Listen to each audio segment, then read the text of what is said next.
맥과는 오늘 18번째 시간입니다. 가나안 정복 중기와 땅 분배라는 제목으로 여호수아 10장부터 24장, 사사기 1장과 2장, 역대상 6장 본문입니다.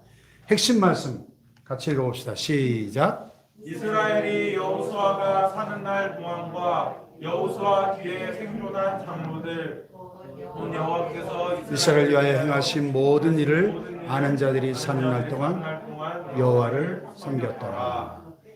여호수아 마지막 장 결론인데요. 이 말씀에는 두 가지 측면이 있어요. 그죠? 하나는 하나님의 사람 여호수아가 사는 날 동안, 또 여호수아 뒤에 생존한 장로들, 곧 하나님께서 이스라엘을 위하여 행하신 모든 일을 아는 자들이 사는 날 동안은 이스라엘 민족의 신앙이 좋았다. 여호와를 섬겼더라. 이 말. 이 하나님의 사람, 이 한 사람의 중요성을 우리가 깨닫게 되고, 반대로 이 말을 뒤집어서 얘기하면 여호수아가 죽고 나서, 또 여호수아 뒤에 생존한 장로들이 죽고 나서는 어떻게 됐다는 거예요? 하나님을 섬기지 않았다는 거죠. 여호수아 뒤에 뭐가 나와요? 사사기가 나와요. 사사시대 350년 영적 암흑기가 찾아옵니다. 왜 그랬을까요? 신앙 계승에 실패했기 때문에. 오늘 우리 한국교회도 정말 다음 세대를 걱정하는 분들이 많거든요. 이 신앙 계승이 우리가 성공해야 될 텐데, 오늘 우리의 첫 번째 기도 제목이 되어야 할 줄로 믿습니다. 아멘. 신앙 계승. 신앙 계승. 자, 시대를 보면요. 히터 꺼도 될 것 같은데 좀 덥네요. 또. 네. 자, 이스라엘 가나안 정복은 BC 1400년경입니다. 지금으로부터 3400년 전 이야기고, 여호수아 생존 기간 동안뿐만 아니라 그의 사후에도 사사들이 통치하기 전까지 BC 1220년까지 계속 이 정복 전쟁이, 여호수아가 7년 동안 전쟁을 했는데 7년만 끝난 게 아니고 정복이 그 이후에도 적어도 200년 가까이 계속 이 정복 전쟁이 계속된 걸 봅니다. 물론 여호수아가 이끄는 그 정복 초기 7년 동안 가장 강력한 정복이 이루어졌고요. 그리고 땅 분배가 이루어졌고, 땅 분배 이후에 정복하지 못한 지역의 정복을 위한 정복이 지속적으로 꾸준히 이루어졌다는 거. 자, 지리적으로 보면요, 이제 성경의 중심 무대가 완전히 오늘날의 팔레스타인 가나안 지역으로 옮겨졌죠. 네. 그리고 이제 가나안 정복 초기를 지나 중기에 접어들 때 그 남쪽에서 벌어지던 전쟁이 이제 북쪽으로 옮겨져서 갈릴리 하솔과 메론몰 지역에서 가장 큰 전투가 벌어졌습니다. 이때 영상으로 같이 볼 텐데요. 문화적으로 보면 땅을 분배할 때 12지파에게 이게 항상 이게 분배가 문제잖아요. 예나 지금이나. 그래서 어떻게 했어요? 제비 뽑기로. 자문에 제비는 사람이 뽑으나 일의 작정은 여호와께 있느니라. 그러니까 이 결정권을 누구한테? 하나님께 드리는 거예요. 제비를 뽑는다는 건. 그래서 고대 근동적에서 주로 돌을 사용했고, 점차 나무 조각이나 종이 조각을 사용하기도 했습니다. 이 제비 뽑기에 따라서 길흉, 승패, 어떤 등급을 결정했다는 거고요. 성경에서는 국가의 역사나 개인의 삶에 위기가 찾아왔을 때, 그래서 이 대제사장이 입던 옷을 보면 이 흉패에 우림과 둠밈이라고 하는 까만 돌, 하얀 돌을 이렇게 차고 다녔죠. 이 제비 뽑는데 쓴 거예요. 그래서 국가적인 위기의 때 하나님의 뜻을 분별할 때 썼던 우림과 둠밈이라는 제비 뽑기가 있었습니다. 신약 성경에 와서 사도행전 1장에 보면 가룟 유다가 자살하고 나서 12사도의 반열에 들어갈 사람을 제비 뽑기로 결정하죠. 기도하고. 제비 뽑기가 상당히 성경적인 그런 방법인 것을 보게 됩니다. 단어 해설은 그렇게 넘어가고요. 자, 내용 개요를 같이 한번 읽어보겠습니다. 시작. 기브온 전투, 이스라엘은 본격적인 정복 활동을 시작했다. 정복은 남쪽부터 시작되어 막게다, 림나, 라기스에 이어 게셀과 에글론과 헤브론과 드빌까지 진멸시켰다. 특히 유다 지파는 예루살렘 성을 쳐서 불사르고 그 남쪽 지역의 평지와 산지에 있는 가나안족을 쳤다. 남쪽 지역을 어느 정도 점령한 후 북쪽으로 올라가 메론 물가에서 하솔 왕이 이끄는 연합군을 물리친 후 하솔은 불태우고 나머지 도성을 그대로 점령했다. 어느 정도 정복이 이루어졌을 때 여호수아는 이미 요단 동쪽에 땅을 분배해 준 르우벤과 갓 지파를 돌려보냈다. 그리고 요단 서편 지역을 제비 뽑아서 각 지파별로 분배해 주었다. 그리고 여호수아는 백성의 지도자들을 세겜에 불러놓고 마지막 부탁을 한 후 110세에 죽어 딥나세라에 장사되었다. 자, 굉장히 생소한 지명들이 많이 나오는데 우리가 이따가 지도나 영상으로 살펴볼 겁니다. 자, 그래서 가나안 정복 중기에 특별히 이제 세펠라 지역에서의 전투. 이 세펠라 지역은 저 뒤에 이제 이스라엘 지도를 보면은 이 지중해 연안의 이 해안 평야지대와 또 가운데를 관통하는 중앙 산악지대 사이에 이렇게 경사진 부분, 네, 감사합니다. 경사진 부분 한 50에서 100km 이르는 지역인데, 라기스를 중심으로 드빌과 헤브론과 베들레헴을 잇는 이런 삼각 지역입니다. 여호수아에게 정복당한 라기스 지역의 사진을 보셨고요. 그래서 막게다에서 내려가 림나를 치고 라기스를 멸했다. 또 라기스를 도우러 온 게셀을 격퇴시켰다. 한번 영상으로 한번 보겠습니다. 라기스 지역.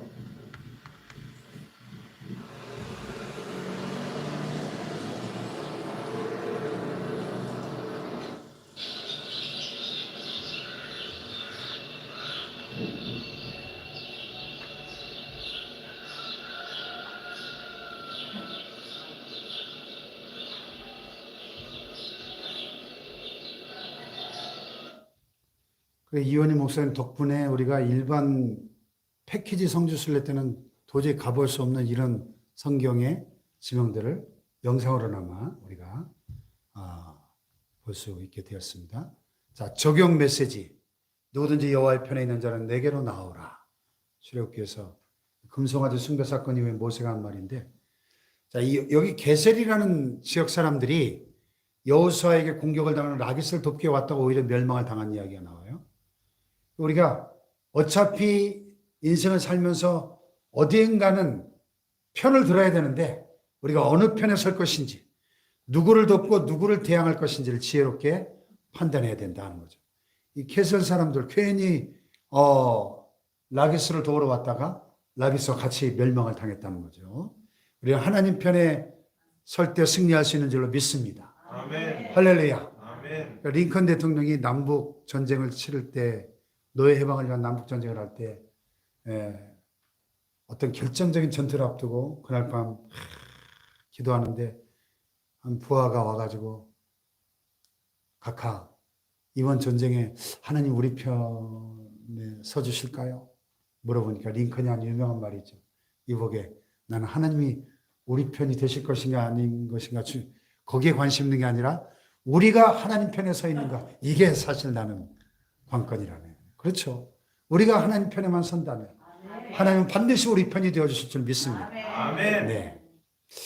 자, 그 다음에 유다와 남방 족속의 발흥. 이스라엘 정복 활동은 대부분 여호수아서에 잘 나타나 있죠. 또 사사기에도 일부 기록되어 있고 연대기 순으로 다 나열하는 것은 조금 어려울 것 같고요. 어쨌든 남쪽으로 내려가서 에글론과 헤브론으로 올라가 성읍을 취하고 드빌로 가서 또 성읍을 취하고, 또 유다와 시몬 지파가 연합군을 형성해서 가나안과 브리스 사람을 치고 메섹에서 도망하는 아도니 메섹을 추적해서 사로잡고 예루살렘 데리고 와서 죽었다. 그러니까 그 이후에 가나안 정복 전쟁은 가는 곳마다 이스라엘이 백전백승하는 거예요. 하나님이 여호수아에게 여호수아 1장에 여호수아를 부르실 때 약속하셨잖아요. 내 평생에 너를 능히 대적할 자가 이때 없다? 없다는 거죠. 내가 너와 함께 하니까. 너는 마음을 강하게 하고 극히 담대히 하라. 너의 평생의 능히 너를 대적할 자가 없다. 약속하신 말씀대로 그 이후의 전쟁은 백전백승하는 겁니다. 할렐루야. 아멘. 오늘도 우리가 하나님과 함께하면 이 전쟁터와 같은 세상살이에 백전백승하게 될 줄로 믿습니다. 아멘. 할렐루야. 아멘. 계속 보세요. 가는 곳마다 이기죠. 예루살렘을 쳐서 취하고 성을 불사르고 남방선지와 평제거는 가나안과 싸워 이기고 헤브론까지 내려가서 세세와 아이만과 달메를 죽이고 드비를 치고 시므온 자손과 함께 호르마까지 쳤고 철병거가 있는 골짜기 거인은 쫓아내지 못했다. 이게 또 한계가 보이네요. 철병거를 가지고 있으니까 또 거인 족속이니까 두려워서 쫓아내지 못했다. 네. 지도로 보면요, 저렇게 헤브론에서 갈렙이 이 산지를 내게 주소서 해서 헤브론 산지를 차지하고요. 또 그의 사위 온니엘이 드비를 쳐서 점령을 하죠. 그리고 남쪽의 유다군이 또 아둘람과 게셀을 공격했는데 게셀은 점령을 못했고, 그 다음에 북쪽 지역에 가나안군이 쳐들어왔을 때 가나안인 1만 명을 쳐서 죽이는 큰 전과를 올리게 되었다는 것입니다. 그래서 남쪽에서부터 시작된 이 정복 전쟁이 북쪽까지 확대되어 가는 것을 볼 수 있습니다. 메론 물가의 전투. 메론 물가는 오늘날 갈릴리 호수 북편에 있는 조그만 호수인데요. 그곳에서 하솔 왕 야빈이 이스라엘 길갈 근처에서 그 주위 나라를 진멸한 소식을 듣고 마돈 등 주위 지방의 왕들과 가나안 사람과 같이 연합해가지고 이스라엘을 싸우기 위해 진을 쳤다 하는 거죠. 그래서 메론 물가에서 이들을 쳐부수고 대장 기역인 하솔 왕을 잡아 죽이고 하솔 성읍은 불살랐지만 나머지 성은 불살하지 않았다. 하솔의 중요성은 그 전략적 요충지로 그 당시 한 4만 명 정도가 거주하던 갈릴리 북부 지역의 요충지였는데, 한번 영상으로 보시겠습니다. 갈릴리 북쪽 지역의 호수입니다. 보시다시피 자그마한 호수.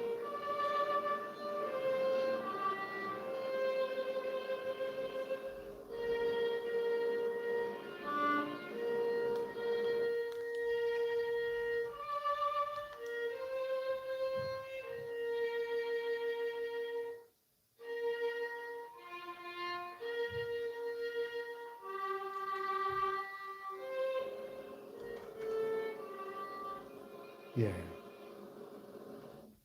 메롬호 갈릴리 북부 지역의 호수 지역이고요. 하솔 지역의 하솔을 정복했습니다. 자, 적용. 노를 품는 자와 사귀지 말며 울분한 자와 동행하지 말라. 하솔 지역은 요단계곡 요충지에 있는 당시 4만 명이 거주하던 강한 성읍이었는데요. 하솔 왕이 주의 나라를 부추겨 가지고 연합군을 형성해서 이스라엘과 싸웠지만 결국 패했죠. 그래서 여호수아는 선동한 하솔만 불사르고 나머지 성은 불사르지 않았다는 거죠. 오늘날도 우리 대한민국도 아까 밥 먹을 때도 그런 얘기 좀 했는데 참 이 거짓으로 선동하는 사람들이 큰 문제죠. 이 선동 정치. 그래서 2차 세계대전 때 독일도 사실이 독일이 기독교 국가였거든요. 마틴 루터를 배출한 나라 아닙니까? 그런데 왜 그 당시에 히틀러와 같은 독재자가 그 세계를 전쟁의 포화 속으로 몰아넣도록 독일 교회는 뭐 했나 도대체? 그런 생각이 드는데, 이 히틀러의 그 오른팔이었던 괴벨이라는 사람의 그 선동 정치가 유명하거든요. 그 괴벨이 무슨 얘기를 했냐면 거짓말도 100번만 얘기하면 다 진실로 믿는다는 사람들이. 100번만 얘기하면. 그래가지고 독일을 선동으로, 그 거짓 선전 전략으로, 그 2차 세계대전에 그 포화 속으로 독일 전체를 몰아넣은 거예요. 얼마나 많은 사람이 죽었습니까? 오늘날도 마찬가지예요. 참 죄를 부추기고 선동하는 사람들. 참 우리가 어차피 이 세상은 영적 전쟁터인데 우리가 이 영적 전쟁에서도 그래서 이 영적 분별력을 가지고 이 참과 거짓이 싸울 때 진리와 정의의 편에 설 건가 아니면 거짓과 불의의 편에 설 건가를 우리는 선택해야 돼요. 어차피. 할렐루야. 아멘. 그 다음에 가나안 정복의 역사 속에 여호수아가 정복한 그 지역과 왕들을 보세요. 야, 그러니까 하나님의 약속이 그대로 여호수아 생애 속에 실현이 된 거죠. 너의 평생에 너를 능히 대적할 자가 없다. 여호수아가 110세에 죽는데요. 여호수아가 출애굽 당시에 40세로 추정하거든요. 40세에 모세의 그 시종으로 40년 동안 모세를 시종을 들면서 광야 40년에서 하나님께서 모세를 통해서 행하신 그 놀라운 기적과 권능 역사를 목격을 했잖아요. 그래서 모세의 후계자로 기름 부음을 받고 모세가 죽고 나서 가나안 정복이라고 하는 제2의 출애굽의 사명을 감당하는데 보세요. 내가 너와 함께하리라 강하고 담대하라 너의 평생에 너를 능히 대적할 자가 없으리라. 여러분 여호수아가 쳐서 멸한 왕들만 31명이에요. 31명. 보세요. 점령한 도시와 왕들이. 여러분 저와 여러분의 생애가 여호수아 생애처럼 이렇게 정복하고 승리하는 하나님의 용사들이 되길 축복합니다. 아멘. 하나님이 함께할 때. 하나님이 함께할 때. 그런데 여호수아가 미처 정복하지 못한 지역들도 이렇게 꽤 됩니다. 그러니까 이거는 뭐예요? 여호수아의 다음 세대가 감당해야 될 숙제였던 거예요. 숙제. 그런데 끝끝내 이스라엘이 점령하지 못한 족속들이 나머지 이스라엘 역사에 이제 사사시대 350년, 그 이후에 또 왕정시대 500년, 그 이후에 또 포로시대에 이르기까지 그 주변에 예를 들면 블레셋 같은 족속들이 끊임없이 이스라엘을 괴롭히고 옆구리에 가시가 되죠. 참 순종이 중요합니다. 자, 그래서 이제 대부분의 땅을 정복한 이후에 땅을 분배하는데 먼저 인구 조사를 실시하고 정확히 숫자를 알아야 그 인구 비례에 따라 그래서 분배 방법을 보면 땅의 넓이 얼마만큼의 땅을 차지할 것인가는 인구 비례에 따라 인구가 5만 명의 지파하고 3만 명의 지파가 똑같은 넓이를 차지할 수는 없잖아요. 인구가 많은 지파가 넓은 땅을 차지해야 될 것이고 그 어느 지역으로 갈 것인가는 제비뽑기로 하나님께 결정권을 맡겼다 하는 거죠. 그래서 보시다시피 이렇게 12지파가 팔레스타인을 이렇게 골고루 땅을 분배받아서 나눠 갖게 되었다 것입니다. 자, 그 다음에 분배 장소와 시기를 보면 1차는 요단 동편에 우리가 지난번에 르우벤 지파와 갓 지파와 므낫세 반 지파가 요단 동편의 기름진 땅을 먼저 요구를 해서 그들이 이 7년 동안의 정복전쟁이 항상 선봉했었고 그 대가로 정복전쟁이 마무리된 다음에 요단 동편을 차지했는데 그러나 사실은 요단 동쪽은 약속된 이스라엘 땅은 아니었죠. 그들이 그냥 눈에 보기에 좋은 땅을 원래는 모압과 암몬에게 하나님 주신 땅이었는데 어쨌든 이 두 지파 반이 그 지역을 차지하게 됐고 갈렙은 이 산지를 내게 주소서 85세 청년 같은 마인드로 산지를 모두가 기피하는 산지를 개척하겠다고 요구해서 헤브론을 차지하게 됩니다. 자, 한번 봅시다. 3차 땅을 분배한 실로지요.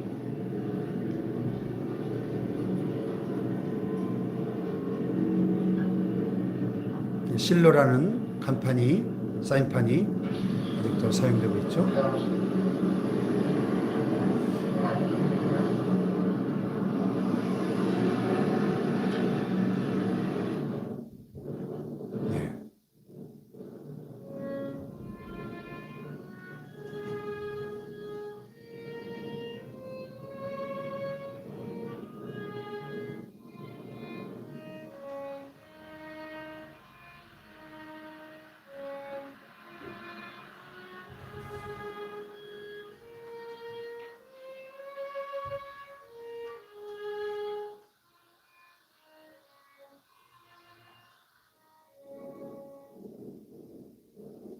실로 지역이요.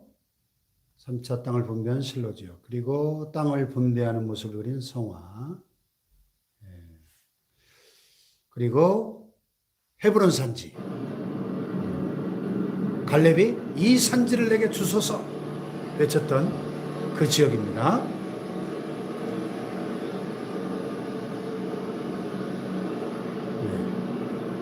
이 영상에 보시는 저런 산지 지역을 나이는 숫자에 불과한 것입니다. 믿음의 사람에게. 할렐루야. 아멘. 네. 헤브론 산지의 모습을 보셨습니다. 자, 분배의 결과 비옥한 북쪽 갈릴리 지역은 약한 지파가 제비가 뽑혔어요. 우리 성지순례 가봤지만 갈릴리 북쪽 지역은 굉장히 그 풍요롭고 환경이 비옥하고 좋았잖아요. 근데 남쪽으로 내려올수록 광야가 많고 척박했죠. 근데 제비를 뽑아봤더니 희한하게도 이 아셀, 납달리, 스불론, 이사갈 같은 약한 지파들이 좋은 땅이 뽑혔고, 남쪽 산악지대는 유다나 르우벤 지파 같이 강한 지파가 제비가 뽑히더라는 거죠. 네. 납달리 산지의 갈릴리 지폴이라는 지역의 모습이고요. 자, 적용. 제비는 사람이 뽑으나 모든 일을 작정하기는 여호와께 있다. 이스라엘이 정복을 마치고 지파별로 제비를 뽑는 방식을 통해 땅을 분배했는데 가나안 지역은 북쪽으로 올라갈수록 좁고 비옥하고 남쪽으로 내려갈수록 넓고 척박한데 누구나 좋은 땅을 갖기를 원하죠. 비옥한 환경을. 이스라엘도 역시 다 북쪽의 갈릴리 지역을 원했을 겁니다. 그러나 제비를 뽑은 결과 좋은 북쪽 지역은 상대적으로 약한 지파들이 차지를 했고 남쪽 지역은 척박한 남쪽 지역은 유다 지파처럼 강한 지파들이 차지하게 됐다 하는 거죠. 결국 제비는 사람이 뽑았지만 결과는 누가 정했어요? 하나님이 정했다는 거죠. 하나님이 약한 자들에게 좋은 곳을, 강한 자에게는 좋지 않은 곳이라도 능히 살 수 있으니까. 공평하신 하나님. 할렐루야. 아멘. 네. 자, 도피성을 제정합니다. 이유는 부지 중에 실수로 사람을 죽일 수 있잖아요. 그랬을 때 피해 보복을 방지하기 위해서. 도피성으로 도망가면 재판을 받기까지 거기에 숨어 있을 수 있는 거죠. 피난처죠. 피난처. 당시 대제사장이 죽기까지. 그래서 총 요단 동쪽에 또 서쪽에 6곳을 지정해서 적당한 거리에 어디서든 쉽게 도피성을 찾아갈 수 있도록 도피성을 지정을 했습니다. 요단 서쪽에 있는 게데스라는 도피성에 그렇습니다.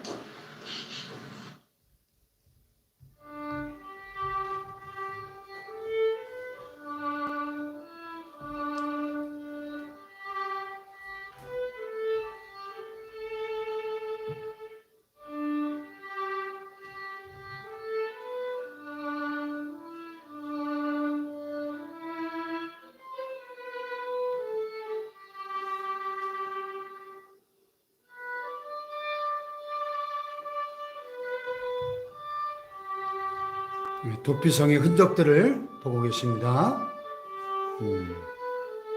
요단 서쪽에 도피성의 모습.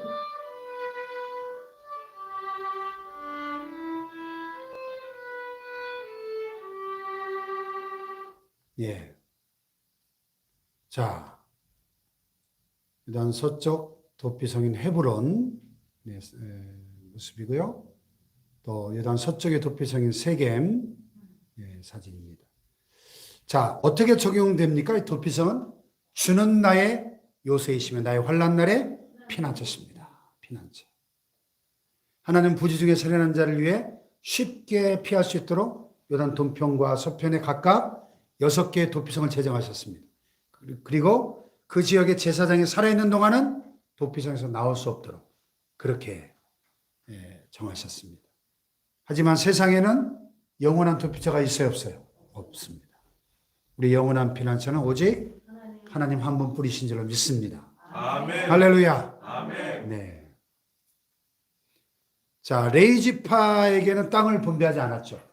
그 이유는 레위 지파는 하나님의 기업이시고 레위 지파에서 제사장이 나왔죠. 그죠? 성막을 봉사하고 제사하는 일을 섬기는 이 레위 지파는 따로 땅을 분배하지 않고 전역에 걸쳐 48개의 성읍에 흩어져서 골고루 흩어져 살도록 이렇게 12지파 지역 전체에 48개 레위 지파의 성읍을 따로 정해서 흩어져 살게 하셨다는 것이고요. 자, 므낫세 지파와 또 르우벤 지파는 약속한 대로 전쟁이 마무리되고 요단 동쪽으로 전리품과 함께 보내고요. 근데 르우벤 지파와 므낫세 반지파가 요단강가에다가 제단을 쌓은 사건이 나와요. 그때 다른 지파들이 이걸 오해해가지고 전쟁이 일어날 뻔했는데 독립을 꾀하는 게 아니냐 이래가지고 전쟁이 일어날 뻔했는데 사절을 보내서 하나님 외에 다른 제사를 드리기 위함이 아니다 오해를 풀고 화해하는 장면이 나오고요. 자, 여호수아의 고별 설교 마지막으로 이제 제비를 뽑아서 기업을 다 분배하고 실로라는 지역 아까 우리 보신 그곳에 회막을 세우고 성막을 세우고 또 유다와 요셉 지파를 제외한 나머지 분배를 받지 못한 지파에게 땅을 다 분배해주고 이제 사명이 끝났어요. 그래서 마지막으로 이스라엘 온 지파를 세겜에 모아놓고 유언과 같은 고별 설교를 하면서 너희가 섬길 자를 오늘 택하라 오직 나와 내 집은 여호와를 섬기겠노라 유명한 선언을 합니다. 할렐루야. 아멘. 네. 그리고 큰 돌을 가져다가 성소 곁에 상수리 나무 아래 세우고 세겜에서 마지막 교훈을 마친 다음에 110세에 죽습니다. 마지막까지 사명을 완수하고 최후를 맞이하는 이 여호수아의 모습이 모세도 그랬지만 너무 아름답죠. 우리가 모세처럼 여호수아처럼 마지막 호흡이 닿은 그날까지 하나님이 우리에게 맡기신 사명을 완수하고 최후를 맞이할 수 있기를 축복합니다. 아멘. 할렐루야. 아멘. 그 실로의 성막도 우리 아까 봤던 것과 똑같은 영상이네요. 실로의 성막을 세웠던 터전 그리고 여호수아가 세웠던 그 언약의 석비가 세겜에 그 흔적이 남아있는 곳입니다.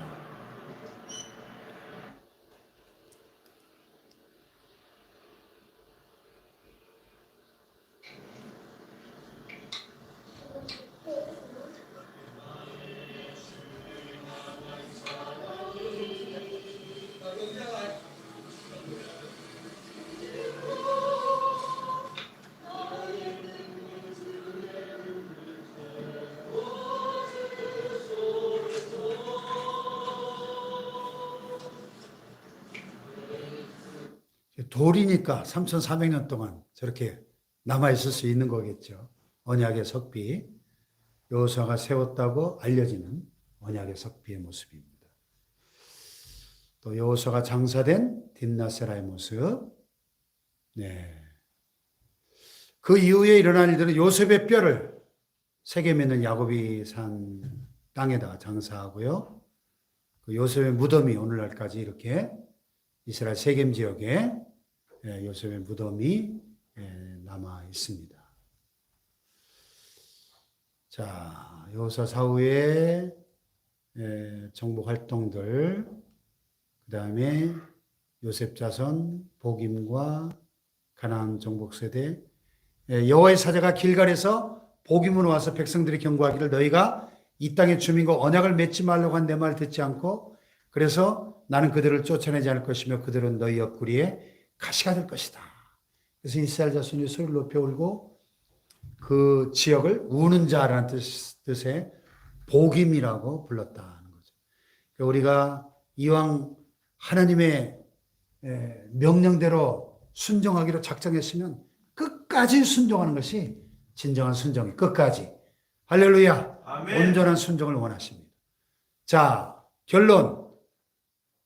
여호와를 기업으로 삼는 자가 되자. 시작. 이스라엘의 땅 분배는 각 지파별로 공평하게 분배하기 위해 제비를 뽑아 분배해 주었다. 그러나 레위 지파에게는 일정한 지역의 땅을 기업으로 주지 않았다. 이는 그들의 제사장과 제사장적 직분을 위해 각 지파에서 따로 떼어 성읍을 할당받았기 때문이었다. 그 레위 지파는 오직 하나님의 거룩한 일인 성소에서 하는 일에 전념하도록 하기 위해 생계를 위한 기업을 주지 않았다. 대신 각 지파에서 골고루 따로 떼어 성읍을 주었다.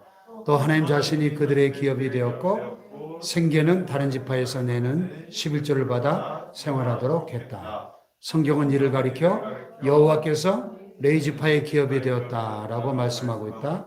세상의 어떤 것보다도 하나님 자신이 기업이 되는 것은 가장 귀한 축복이다.